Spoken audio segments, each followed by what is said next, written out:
Hello, and welcome to the Block Solid podcast, where we talk about the evolution of the property market, the newest technologies that enhance and revolutionize the world of real estate as we know it, and how we, the owners, the buyers, the renters, the investors, and the entrepreneurs can benefit from it all. I'm Yael Tamar, CMO and co-founder of Solid Block, pioneer in real estate tokenization, and today I'd like to welcome a very special guest and a good friend of mine, Sleem Hasan. Hi, Sleem.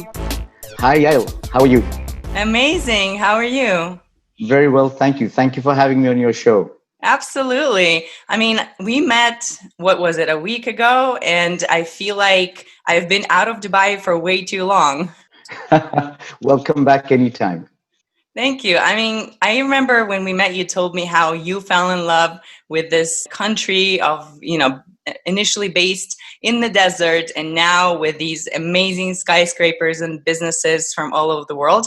And hopefully soon also, the real Silicon Oasis. Absolutely. Yes, it's been a journey to this point.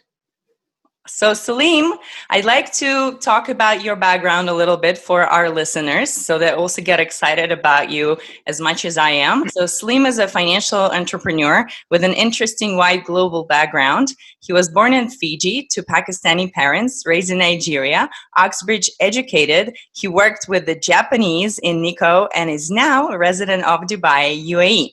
He's passionate about technology, art, and interfaith dialogue. His professional background includes working in venture capital and the Japanese capital market. He is skilled in investor relations, securities, asset management, investor advisory, and working with technology entrepreneurs. And that's how we met. He is the CEO of Privity, which he founded back in 2004, an independent Dubai-based early-stage venture-focused firm that seeks entrepreneurs with interesting and unique ideas and helps them develop and grow. I met Sleem on my second trip to Dubai, and we've had interesting conversations about how he discovers startups and his views on the recent peace or normalization agreement between Israel and the UAE, which was long overdue. And today I'd like to explore all of these topics and more with Sleem. Is that okay? With pleasure. Awesome. So I think people will be very curious to hear first about your interesting global background and what led you to eventually settle in the UAE. Yes, absolutely. Well, you certainly captured all the geographies in that order. It started off with Suva. My late parents were from Pakistan. I grew up in Africa, Nigeria, then went to the UK for higher education, then joined the Japanese in the UK, had a long run with the Japan and the Japanese capital markets, stock market. And then ultimately moved to Dubai 16 years ago after my first visit in 2002. Yes, so Six Flags, yes, kind of capture zero till date, absolutely. So how does that global background help you navigate the startup ecosystem? Well, I think one of the most important strengths that really I realized coming to Dubai more than any other place was when I first discovered the inverted demographics that exist in this country. When I came here, there was a population of about 4 million, I would say, back in 2004. More than doubled since then. That's right, yes. But the important thing was you had about 90% or so foreigners and about 10% Emiratis, give or take, but that was the ratio. And it's a similar sort of ratio right now. Even though we're now either side of 10 million, but that inversion still exists. So when I say inverted demographic, what I mean by that is you've got tons of more nationalities here as, foreigners who've come here to work. And there are about 200 nationalities, I believe, in Dubai today. So it is a melting pot. It's a very cosmopolitan place, very forward thinking, and you can literally speak in just about any language over here. And you know how to connect to all of them. Well, here's the point. My background, from a very young age, starting off in Australasia, in Suva, Fiji Islands, Pakistan, Africa, UK, Japan, and then finally coming here. That's the path I've actually followed in life. So part of it is just growing up with it. But only when I moved to Dubai did I realize that this was perhaps my biggest strength. So today when people say, you're doing a cross-border deal between country A and country B, regardless of the geographies of those two countries, to me it comes second nature because that background has covered literally a lot of the world map. Trying to understand an Asian or an African or European or whatever, is not too difficult for me. Thankfully, I was blessed with this path in life. And today it's coming to help me in terms of interacting with startups from, Mexico or Pakistan or Japan or wherever those startups happen to be. Startups come from. It's interesting because you did mention to me that it does not matter to you where entrepreneurs come from, whereas a lot of other VCs, they're focused on specific geographies, and sometimes the geographies that are actually right in their zip code. I heard a lot of Silicon Valley VCs only invest in companies that are in the Silicon Valley. I feel like they're going to be missing out. But you'd said, it doesn't matter where they are. Also, you're not so attached to the verticals in which your company invests. So how do you really establish whether a company is a good fit for your fund or not? Well, first and foremost, I don't have a fund, but as I told you, I'm a fundless sponsor here. I look for entrepreneurs and I look for the underlying compelling value proposition of the entrepreneurial idea. That's the starting off point. Obviously, there's chemistry with the entrepreneur, there's a connection there. And then, of course, when it comes to technology today, technology transcends boundaries, right? What do tech companies in Silicon Valley do? They think global. Ultimately, even if they start off in Silicon Valley, ultimately they want to conquer the world, right? Yes. Well, but so why would I adopt a parochial outlook in life if that's what technology ultimately is supposed to do? I'd rather find the idea and think global from day one with the entrepreneur. If the idea can be scaled and you can reach, different geographies. And thanks to my background, I do have that ability to connect those entrepreneurs. I'm doing one right now where we've opened up, inroads into India, into sub-Saharan Africa, and so on and so forth. And for me, this is just, second nature because of the path I followed in life, or the path that's taken me to this point hitherto. Got it. Well, especially if the company is oriented on a different market, it specifically does not make sense for them to be located, where the money is. They should be located probably where the market is, rather, right? Well, again, it's a case by case situation. But, today, if you think of companies that want to scale, and when you scale, you're thinking of the world map where the largest populations are. And where are the largest populations then? Our India, USA China. has Correct. I mean, USA is what, 300 million plus, right? From what I recall. And when you look at China and India today, you're a drop in the ocean in comparison. So if you want to scale something, go into India, go into China, I love it. But how to access those geographies becomes the challenge, I think, for a lot of people. But if you have those connects, or if you have the ability to speak in the language, right, or understand the culture of people, then I think the way to connect, the road becomes easier to travel. Absolutely. So how do you differentiate between a good startup that has great potential, or maybe even how do you establish if they have a fit with your philosophy and you speak the same language? I think it's easier than you make it sound. Look, how do you make friends with people? You connect. There's something that, you strike an accord or a balance between seeing eye to eye, having a similar vision. Or if you fall in love with the entrepreneur's vision and mission, I think that's a starting off point. It's almost like dating. If you don't have that chemistry, then I don't think you're going to get that second date out of that first date, right? Yeah. But if you suddenly align your thinking with the entrepreneur's mission and vision and see the size of what he's trying to achieve, then, that's a great starting off point. It's your good fortune to meet such people, wherever they happen to be. It's your good fortune. And that's how I look at it. You know what? You're right. Everything starts with friendship. Every single business relationship starts with a friendship. And, investment at the end of the day is a business relationship that you go in, one part has either the skills or the vision or technology, and the other part has access to capital. And it's a business transaction that starts with a friendship and trust. Well, yes. And to be honest, the more I think about it, and the more the way the value of capital as we understand it in the non-digital world, how that's being eroded, how the confidence is being eroded, how if you look at, the size of the amount of, US dollar yielding securities that are currently negative. Yep. I mean, it will tell you that the market, which is the totem factotum judge of all our opinions, is putting a negative or a zero value on that. So what are they saying to you? That we don't value money the way we do. Yes, it's an enabler. Yes, you need it to get off. But suddenly you find, they want to park the money where they get better returns. And returns to me come from people who are going to come up with great ideas that can lead to growth, that can create jobs, do impact, and lots of different factors that come into it. So I look for the idea. To me, that's the starting off point, not the capital. I love how you brought in the negative interest. I understood that in the last year, 30% of all money that was printed, US dollars that were printed in the last century, I think, were printed in the last year. So I'm going to verify that quote, but that's something that I saw on social media today. And I think it's incredible to me. And that's the reason why I personally got involved in finance and alternative ways of investing that will allow people to keep their capital, to maintain their capital, and hopefully also to create more capital. Well, look, at the end of the day, what is money? This is trust. I mean, trust is being reflected in it, right? And the minute you lose trust in a particular currency, or trust in the people who are printing that currency, or trust in the government that's behind the currency that's being printed, well, then, people suddenly erode, the value gets eroded, right?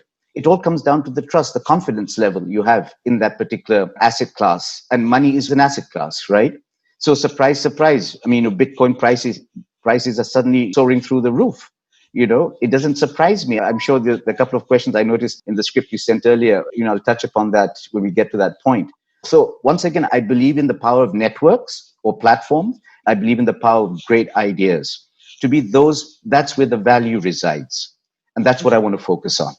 That's amazing. So I just verified that quote, and I found on Cointelegraph that the United States printed more money in June than the first 2 centuries after its founding. It says, with that first trillion US dollars, we defeated British imperialists, bought Alaska and the Louisiana Purchase, defeated fascism and ended the Great Depression, built the interstate highway system, and went to the moon. Right? And what did we do with the next trillion? That's something we have to think about. But I want to go into some more interesting topics related to you, Sleem. When we met, you showed me a math formula, which I've been thinking about since then.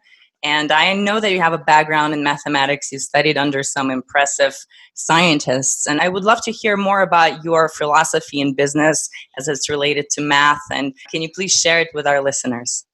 Sure. Look, to me, if you think about what does an entrepreneur do at his or her core, they always, if you look at any pitch deck, the first thing they talk about, the problem statement, right? And then they come up with their solution, right? Just think of those 2 words, problem, solution, right? Just focus on those 2 words for a second, okay? Mm-hmm. Now let's step out of the entrepreneurial world and let's go into the mathematical world. What do mathematicians do for a living? They solve problems. Again, the word problem, again, the word solution. So for me as a mathematician, I draw parallels between the way we think and approach solving problems to the way an entrepreneur thinks and creates solutions to problems they've identified, because there is a parallel I see in our mindsets. In fact, I go as far as saying there's a homeomorphic map in the mindset of a mathematician and an entrepreneur. And that's the mathematical analogy I was drawing when we met, okay? That said, I came up with my own corporate methodologies when I was studying Privity 16 years ago, and I call that 4I. And 4I is basically ideas, innovation, invention, intelligence. And that's the reverse side of my card, okay? Yeah. Those are all I's. Mm-hmm. And when you join them together, it creates like a little window, right? Yeah. So those 4 I's that I identify lead to the window of business opportunity. I liked it so much, it became the logo of the company. It's the way I think, okay? So it's all to do with ideas, innovation, invention, intelligence. To me, these are the 4 critical ingredients I look for in a startup. You got to have a great idea. You got to have some innovation or invention. And you have to be aware of the intelligence surrounding your environment or your environment. To me, these are absolutely critical things. Thank you, Sleem. So I gathered you studied under Stephen Hawking and Roger Penrose. How has this impacted your life and career choices? Wow. I've been blessed. In 79, I took geometry classes. By then, Roger Penrose, he later got knighted, became Sir Roger Penrose. And I think about 6-8 weeks ago, he shared the Nobel Prize in physics with 2 other people. Yeah, he taught us about group theory around the Rubik's Cube. and he did a lot of stuff in geometry with us. Brilliant mind. And he was also in the same college as I at Oxford, Wadham College at Oxford. Yeah, which also happened to be my late father's college. And we have a history with that college and the university. But yes, specifically, Roger Penrose was a brilliant mind. And then when I initially wanted to do my doctorate, so my tutor advised me to go and do the part 3 of the Maths Tripos at Cambridge. And then, of course, if I complete that successfully, if I still want to do a doctorate, well, then I could come back to Oxford and consider that. So I went over, I got a grant to do the part 3 of the Maths Tripos. Now, the mathematical tripos at Cambridge is very interesting. I mean, tripos, as the word would suggest, 3 parts, right? But there are 2 courses at Cambridge which actually have 4 parts. One is mathematics and one is physics. And mathematics, the part 3 of the Maths Tripos is actually a stepping stone before you go and do a PhD. And it's probably one of the most challenging and most difficult courses I've ever done in my life till today, bar nothing. What I do today is not conceptually hard, but studying for the part 3 was. And at Cambridge, yes, I did have the good fortune of being lectured at DAMPT, which is the Department of Applied Mathematics and Theoretical Physics, by the late Stephen Hawkins. You know, that was an amazing experience. It's a dream. You know, just to have access to those minds at a very young age. Yes, I mean, I'm nowhere near them in terms of intellect, but in terms of shaping the way you think, yes, they absolutely served as great guides and influences on my journey in life. Absolutely, yes. So your company Privity is a member of the Global Blockchain Council. How does blockchain fit into the picture? So when the Global Blockchain Council was announced there was a press release that came out on the 16th of February 2016 from the Prime Minister's office here in Dubai. I was very kindly invited to be part of the 32 founding members. It's in the press release. It's online if anybody wants to see it. Well, the Global Blockchain Council of Dubai, the idea was to get everything on Dubai put onto the blockchain by a certain timeline. And that is a journey. That was the vision of the leaders here. And I played a very tiny part in that by being part of it. And of course, getting involved with my first blockchain startup investment in that same year, a company called Ribbit, .me, which later rebranded, became Loyal with 2 Ys. The Global Blockchain Council has morphed since then. I'm not as engaged or as active as I was initially because obviously I've got other responsibilities with the existing portfolio companies and the pipeline that I'm very focused on right now. But yes, it was a great opportunity. And of course, through the Global Blockchain Council, I met a gentleman who is today one of the startups that I backed in Q1 this year in mobility as a service. The startup came out of Netherlands, Holland. And I had the good fortune of meeting the founder and CEO through the Global Blockchain Council of Dubai. So you never know where these journeys lead you to and who you might meet and where the next door opens from. So going in with an open mind was great, and wonderful and brilliant people along the journey. That's amazing, Sleem. I mean, I know you invested in a blockchain startup that did really well. Can you tell me a little bit about that and how, in general, how you see blockchain and how you see the trends associated with blockchain in the next, let's say, 5 to 10 years? Well, look, I did exit the blockchain company, though where it's at the moment, I can't comment on it. I mean, anybody who wants to follow up on them can, reach the company directly or read up what's in the public domain. But it was a small exit. It was a humble exit. And it was my first dipping my toes into a space that was totally unknown to me. But the one thing I can say was when I did have the good fortune of being introduced to the founder through actually a dear friend of mine who actually, we're neighbors in the same building. And again, serendipity, you get a call from somebody and next thing you know, you're talking to somebody who is building a blockchain startup. And at that time, this is probably 2014 or thereabouts, 15. And I had no clue what this was. And he was very kind enough to actually hold my hand and, walk me through this and make me understand. And the day, the penny dropped and, the light bulb came on, my aha moment when I grasped it, I turned around to him and I said, blockchain is probably going to be one of the most significant impacts in our lifetime since the advent of electricity. This is my response to him, what I said. And why I said that was afterwards, I went and started digging deeper into blockchain, especially the mathematics around the hash functions and cryptography. And when I saw what the mathematics underlying blockchain represented, And that's when I was totally sold. I mean, it is rock solid. So whether you have people out there in the media hyping it or bad mouthing it or promoting it or citing it, doesn't matter. The underlying fundamentals are rock solid. It's like when you solve a problem and you have an equation, or the laws of nature are based on mathematical equations. When the mathematics is solid, there's no debate. Understood. Would you invest in another blockchain company today? I have already. I've done 2 this year. Both are linked. Can you tell us more about them? Sure. The first one was a company called Urbango. It's in mobility as a service. They are creating the operating system layer for mobility, basically creating an interoperable platform to connect all modes of transports and mobility in a seamless manner. It's really interesting. Yeah, and the second one more recently, and this was my first MENA GCC UAE startup, which I got involved with, a company called Verifax, and that's in traceability as a service. I see it a lot in the news recently. Yeah, they were actually written up on the 20th of December in the national paper in Abu Dhabi. They're based in Abu Dhabi with ADGM, the Abu Dhabi Global Markets. They're registered over there. And they have co-sell agreements with Microsoft and Oracle using the Hyperledger Fabric. And they've also cut a deal with the folks out in Asia with Anchain to expand into the ASEAN countries. And they're one of the technological partners on Anchain.net's website. You can look it up. It's Anchain.net. Under technological parties, you can find Verifax Asia, which is the Asian joint venture they set up over there. Yeah, so I've made 2 further bets in that space, and I'm always looking for interesting opportunities there. If they make sense and I can understand it and I can help and add value, then sure, why not? Absolutely. So what are some of the biggest hurdles you believe we face while trying to streamline blockchain globally? Well, again, this is all changing and evolving literally day by day. I mean, 2, 3, 4 years ago, I used to talk about the scalability and also the shortage of blockchain developers. I mean, again, this is old data, so I'm sure the numbers have changed, but I remember, I don't know if this was in 16, 17 or 18, forgive me, I can't recall exactly, but I remember somebody asked me this question, and there were about 6 million Java developers in the world, and at that time, about 10 to 15,000 blockchain developers in the world. So this was the first bottleneck I identified. So tons of people talked about blockchain this, blockchain that.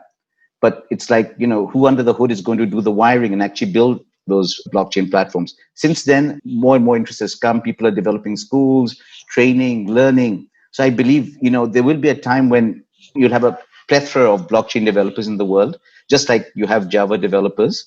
And that will help in terms of rolling out and dealing with the supply-demand bottleneck in terms of projects and developers available. Very cool. So I want to turn the conversation around a little bit because I've heard a few other podcasts of yours and I cannot not address this. So your 3 big passions are technology and interfaith dialogue. Is there any kind of entrepreneurial venture you can imagine that might bring these 3 things together? As a matter of fact, yes, because probably about a year ago, I actually wrote, and I'm going to quote exactly what I wrote down with actually one of the founders of one of my portfolio companies. I exited last year a company called Bolora. The founder actually wrote him about an idea I had, and this is about a year old perhaps, but I've got it written down and I'm going to just quote it. And what I said to him, and I quote, "My 16-year journey in Dubai comprises of 2 distinct phases. The former, first 5 years, was getting involved with art and interfaith dialogue. And the latter, the next 10, 11 years, was building a global early stage technology portfolio from Dubai. So I look at these parts of my life as my left hand and my right hand. And today, I think the time has come to put both of my hands together and celebrate the birth of FITA." What is that? It's the world's first interfaith technology accelerator. And let me explain this. What do I mean by FITA? It's still an idea in my head, but I think if there are more people who are interested in this, I'm happy to see how we can develop this further. So to me, religions are siloed. This is how I look at religions today. And what I see as interfaith dialogue, to me, it acts as an API connectivity between the different faiths, all right? Both Abrahamic and non-Abrahamic. Therefore, by establishing a platform that is backed by all world-leading faiths, which in turn churn out the challenges and pain points within their communities, we can get the smartest technology minds in the world to attempt to create solutions. The interesting part is that these solutions can be replicated and scaled across the different faith groups experiencing similar issues. Zakat funds, church, and synagogue collections could be apportioned to funding this initiative, not to mention the huge and fast-growing impact investor base globally who would back such an initiative. The more we understand and help our fellow beings by addressing the challenges they live with daily, the better the interfaith dialogue will result in. One of the most amazing byproducts in my thinking on this journey, this 16-year journey to Dubai, is today how I define technology. It is the ultimate manifestation of interfaith dialogue as it transcends color, creed, religion, and race. I wrote this over a year ago. Okay. So let's hope that there will be people who come on board, because I think that we can become stronger by collaborating. Look, there are problems everywhere in the world. Every community, every different subgroup in the world have challenges, issues. This is where social impact kicks in. Now, if you get all the different faiths in the world to form a body, right? Yeah. The platform, just like you have an accelerator, you have Y Combinator. Why focus it to that? Why didn't you get the different groups and then use technology, the smartest minds to solve these problems? Like you have demo days here and, you have competitions there. Address these problems, right? And then, first of all, problems around water, problems around all kinds of challenges, food security. I mean, all these sort of things, because food doesn't affect a Christian or a Muslim or a Jewish or a Buddhist. It affects humanity. Again, humanity being the common denominator of all these things. But it's the different religious groups that are siloed. And this is one way of bringing everybody together and then using tech to address those challenges. This was my thinking and my vision. Yeah, I love it. And I remember you talking to me about an artist who you backed many years ago and is now one of the most successful parts of your portfolio, so to speak. Can you tell us a little bit about him? Because, personally, I've become a big fan since I learned about him from you. And what is he doing today? Well, it's funny you bring him up because, since the last time I met you, Yael, and an hour ago, I got an approach by somebody who wanted to buy that particular painting. And I politely turned him down because I thought the price was a little bit way off or, not doing justice to what I think. But to answer your question, the artist is called Ralph Hymans. Mm-hmm. I did a separate podcast with somebody else not too long ago, where I actually for the first time aired my entire 20-year journey with Ralph to the world. And what triggered it was actually the Abraham Accord being signed. Because what actually prompted me to do that was not when he, 8 years ago, when he hit the jackpot, being the only artist picked to paint the Queen for her Diamond Jubilee. That was a huge endorsement by Buckingham Palace. That painting hangs at the Westminster Abbey for those who are in London or those who visit London would love to learn more about Ralph.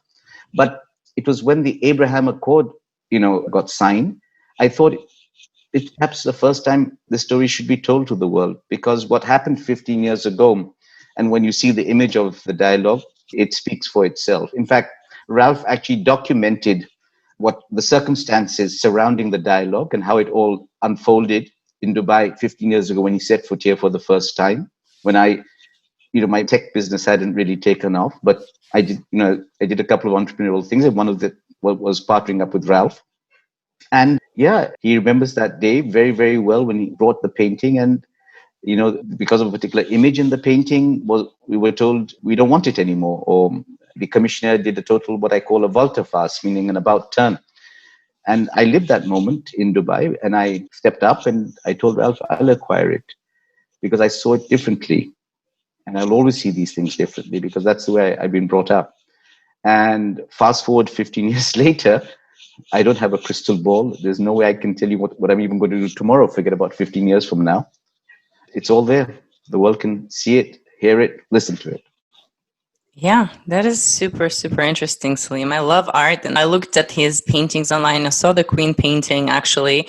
I'm amazed of just in the level of art recognition that some artists enjoy today and other artists remain relatively unknown. And it's left to luck or this specific artist meeting somebody like you to bring him, to the point where he is today.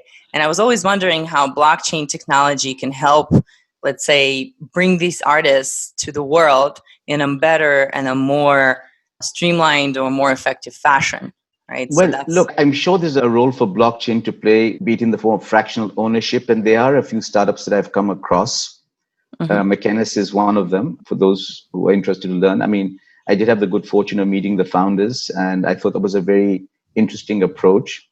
And yeah, I'm sure there are other initiatives going on in the world. I mean, I don't know all of them, but yes, certainly, any kind of asset class can be tokenized, and then you can create flat. I mean, you're doing something similar in real estate, aren't you? correct. Yeah. Mm-hmm. Yes. Yeah. So, I mean, you can draw parallels between, things that have been illiquid in the past or out of the reach of, say, a democratized investor base, yeah. So it's not really you can have a bit of a Picasso in your portfolio if you so choose tomorrow. I mean, that's where the world is going, I guess, Yeah. with Or Ralph Hymans. Yeah.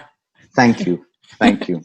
Absolutely. So it seems that the United Arab Emirates is fertile grounds for technological innovation and blockchain development and adaptation. What are your speculations for the reason for this? How has the UAE become this tech hub as of late? Only one answer to that. I salute the vision of the leadership, full stop. There's nothing more to say. When you got the top wanting something, it happens. So what is the reason the leadership is so interested in the technological development in the region? Well, look, there are two things. One is what I call the shift from Dubai 1.0 to Dubai 2.0, right? I think I maybe touched upon it when we met in my office, but anyway, I'll just recap it. When I came here, the UAE focused and invested on labor camps. Those were the building blocks they used to build the infrastructure ecosystem of this place, the roads, the buildings, the airports, the hospitals, and so on and so forth. Now, a lot of that infrastructure has been built.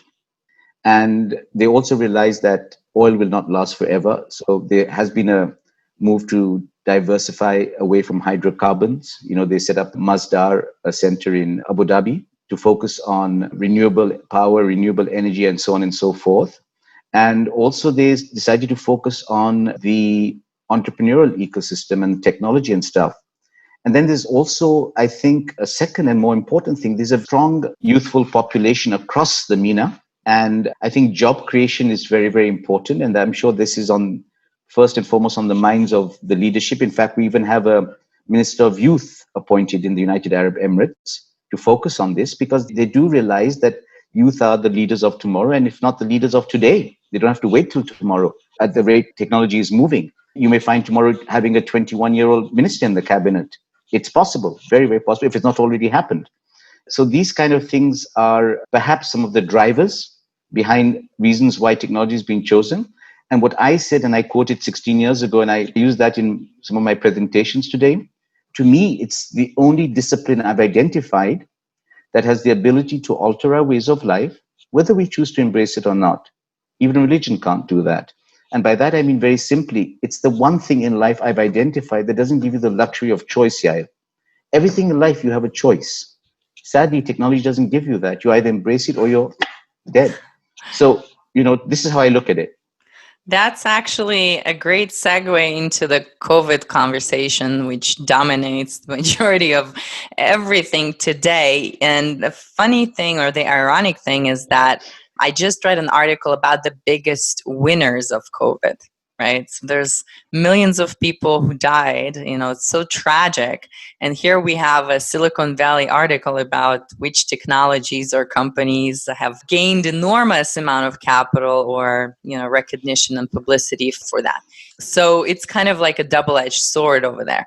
So basically, we know the impact that it's had on the fintech ecosystem with all the companies thrown into digital innovation, companies and governments as well, for the good or the bad.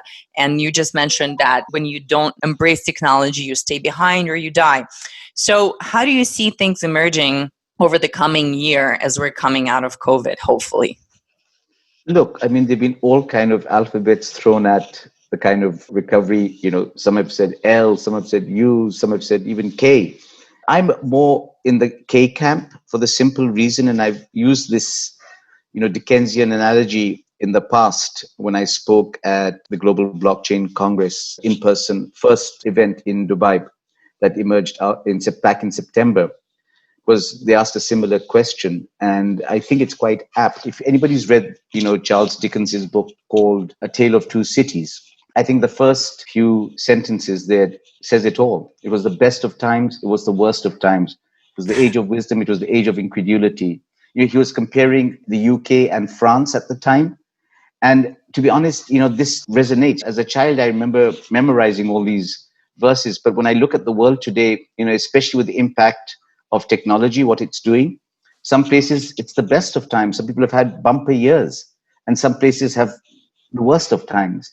So that's why that book comes to mind. But the one thing I will add, because you have the best and the worst happening simultaneously, it means there are winners and losers, but in this case, extreme winners and losers, right? Everything's gone extreme. And because it's got extreme, one has to pay attention. Why? Because of the impact it has on people who are in the less fortunate camp, right? Because the winning cannot just go on forever. Yes, it's great. Yes, it's good. I think anybody who's got great ideas should be rewarded for that. I'm not here to take excellence out of the equation, far from it. But on the other hand, there are going to be social repercussions as a result of the impact of COVID, to your point. Then one has to zoom in and address this, because you can't leave these people behind. You cannot. Because at the end of the day, it will create a problem of its own. And that's what you need to avoid. Absolutely. And I wish we could channel these great minds into solving the biggest problems, right? Because at the time where, you said you don't want to take excellence out of the equation. Now, how do we measure success? That's how we really need to think about it in these terms. So the article that I read is measuring success in the number of capital these startups raised or the amount of revenue. And that's how investors get involved. They're asking, what is your potential market? And when you're looking at a hunger problem in the time of the pandemic, where funding sources have dried up, where the United States has withdrawn from major international organizations, and there's so much poverty and so much hunger, which is kind of this unknown, almost unheard of effect of the pandemic, where every day we talk about these major countries and the deaths that are happening as a result of the pandemic, but there are additional deaths that are happening as a result of hunger and just additional type of illnesses that are not being attended to in third world countries. Now, I wish we could direct these amazing brains and resources to solving these problems. So that's what my wish would be. Well, that's precisely why I brought up FITA, the first interfaith technology accelerator. That's where you take these brilliant minds and marry and tie them up with every single major denomination and even minor denominations in the world, because every person belongs to one or the other denomination. Even the null set, even the atheists can join that platform, because the null set is a set in mathematics, right? If you don't believe in God, yes, that's a belief in itself. So to me, you should take everybody, get everybody's view on that platform. Nobody should be left out, and then apply the smartest minds in the world to tackle those problems. Right. Wow. So as the person who enjoys conducting interfaith dialogues, do you believe there is room for God in exact science? Have you looked at the Euler's equation? Yes. Well, I mean, a lot of people online who talk about it as perhaps that being God's equation. But I mean, jokes apart, I mean, when you get the exponential factor, the complex number, pi, 0 and 1 all in one equation, you tell me. But jokes aside, the answer is yes, simply yes. And I'll tell you why I say yes. I mean, there's no scientific proof that God exists. There's no scientific proof that God does not exist. All right? Nobody show me a proof. If you don't show me a proof, then as far as I'm concerned, I'm going to keep believing in God, because that's my faith. Okay? So, nobody should... Agnostic, more or less. Well, no. I mean, I have my faith. I mean, those who choose not to have faith, that's fine. I'm not saying it, but I'm saying as a mathematician, somebody who believes in God, they both rest inside me, because I've not seen a mathematical proof that God does not exist. Awesome. Yeah, I mean, Stephen Hawking, I read his writing, and Einstein's writing on this, as I've been exploring also my relationship with science and God. It's a really interesting conversation. Maybe we'll do another podcast just on that. Sure. Awesome. So tell me about an investment that didn't go as well or as expected, and some of the lessons you and maybe we can learn from that. Very simple. One of my first bets I made sadly in China. Again, no reflection on China. I think China is a great nation. But just my own personal interaction was my first bet in China that ended up in fraud. Now to me, if there's one eye that's missing, or if I was to expand 4i into 5i, that I would be integrity. If the one thing to me that is perhaps most important in just about every single thing I do, I try to measure and size up the integrity of the entrepreneur. And in spite of the introductions, warm introductions, somebody I've known for long, this is what happened. So again, it takes me back to something else I learned, now to quote Shakespeare, there's no art to find the mind's construction from the face. You can put a lie detector on and try to do all kind of funny things and stuff. No. If somebody has bad intention, again, I've been blessed to have a wonderful father who taught me the wonderful things growing up. He's late now, but a lot of things he said come back to me. He was a lawyer. He said this to me. He said, Sleem, if you've got two parties doing business and they get the best lawyers to put a contract together, and one of the parties has malafide, it's not worth the paper it's written on. Okay? Malafide meaning bad intentions, right? Correct. Okay. So again, if you're doing business with somebody, right, and the other party, you can only speak for yourself. If the other party has malafide, what are you going to do? You can get the best law firm in the world. Yeah. So it's, going through good money after bad, right? Yeah. So what do you learn out of that? You can never be, look, people say, how do I mitigate the risk? I tell the people straight up, if you are not prepared to stomach the loss in venture, my simple, easy advice is don't do it. It's not for you. You weren't made for this. If you go into an investment as an angel investor, early investor, and even if you understand the idea, it's pre-revenue, you love the entrepreneur, everything stacks up, and you're not prepared to lose what you're betting, please don't do it. Please don't do it. Because the answer is, can you lose the entire amount? Yes, take that box. Tell people that up front. You can lose it. I'd rather you tell me that up front, and now I know whether I should make that bet or not. So to any investor, I tell them, look, whatever your net asset value is or whatever your worth is, whether it's $1 million, 10 million, 100, it doesn't matter. At least 5 to 10% top is what you allocate towards this asset class. Okay? Now, why do I say 5 to 10%? Just ballpark. Because it can go to zero. So what are you left with? You're left with 90 to 95%. Can your life carry on with 90, 95%? Mine can. I'm sure yours can too, right? But if you bet the whole 100% or 90% of your NAV and it goes to zero, that's going to pinch, all right? So the idea is knowing how to asset allocate. And then within that 5 to 10%, whether you do 1, 2, 5, 100, your call, right? And that's how I look at venture. And then within that 5 to 10%, you get one that does a 10x, 100x, you won't thank me enough. Yeah, absolutely. That's the way to approach venture. So I've taken the sting out of the equation. I don't look at the word risk. Show me the idea. I like it. I got 5 to 10%. I know what I'm going to bet. And that's it. Got it. So you basically estimate the risk of more of a systemic risk or a statistical risk, right? You're not looking specifically at does this startup have bigger risk or smaller risk of somebody having, say, bad intention. You're just saying out of 10 apples, one of them is going to be a bad apple, or maybe half of it is going to be a bad apple, 5%. And, casting it aside, I can lose this amount of money, right? Look, whether it's a startup or it's a big established company, everybody heard about what happened to Wirecard. Everybody knows what happened to Exxon. I mean, I can go, the list is endless. That's on the big end. Yes, startups by nature, the infant mortality rate is very, very high. We all know that. So the point is, you go through your initial sweep. And of course, there's so many startups in the world today that even if you spend the rest of your life looking at 10, 15, 20 a day, even if you can do that, you won't even scratch the tip of the iceberg. I've done a back of the envelope math on that. And honestly, it's impossible. So look, you've got to have a bit of luck. Serendipity plays a huge part here. And then, of course, your understanding of the space, I mean, even the biggest, mightiest, and the best on Sand Hill Road. I mean, look at their portfolios. Perhaps 1, 2, 3 really established their names.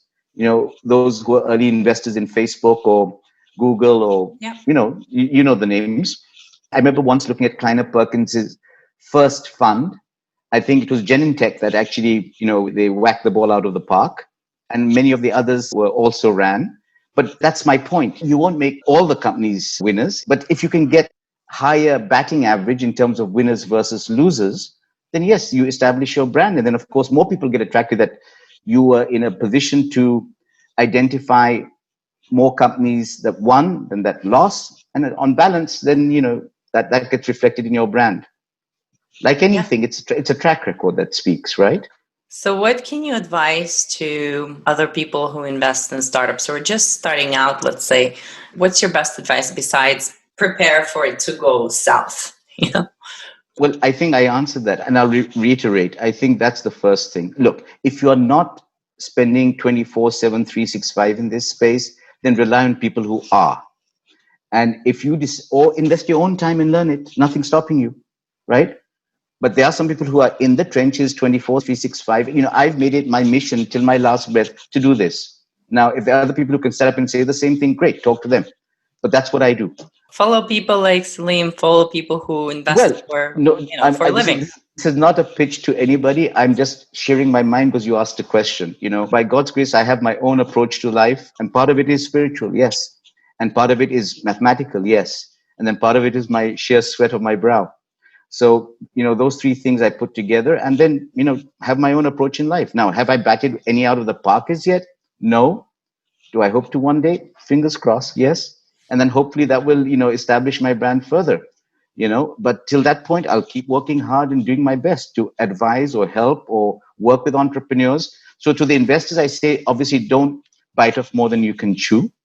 And talk to people and ask questions. If you don't understand something, don't be shy. Don't be afraid to ask, however simple it might sound, because that's the way you learn, right? And then for the entrepreneurs, I would say, make sure there is business logic that flows in whatever you're trying to pitch at, right? Yeah. Because as an investor, what I look for, and certainly as a mathematician, even more so, I look for the business logic. And where it falls, usually that's where the business will actually fall on its face. Like an expression, right? Like a mathematical formula. Yes, absolutely. I follow the flow. And if there's something that doesn't add up, immediately a little red flag pops in my head. And that's the first question I'll ask the entrepreneur. So I like to see a flow that makes sense. And as long as you're making sense, I will follow you. Absolutely. I love it. It actually... You just inspired me to go and write up some sort of an equation for where we're going. And in my mind, and it's not the total addressable market calculation. And that's actually kind of like the formula I've been using, but much more than that.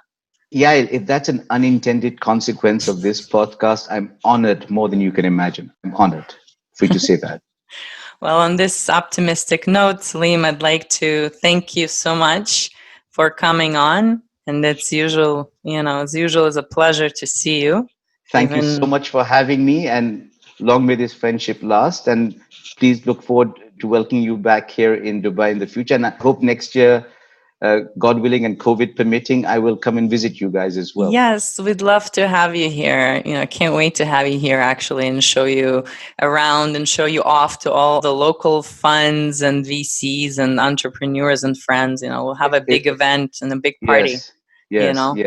Hopefully without the masks. Maybe that's something to look forward to in the next year. So thanks. Thank you. Thank you very much.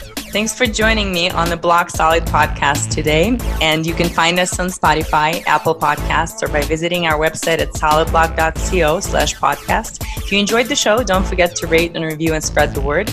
And look for Sleem Hasan. He has a few other podcasts online that are worth hearing. Thanks. Bye, Sleem. Bye, Yael. Thank you so much.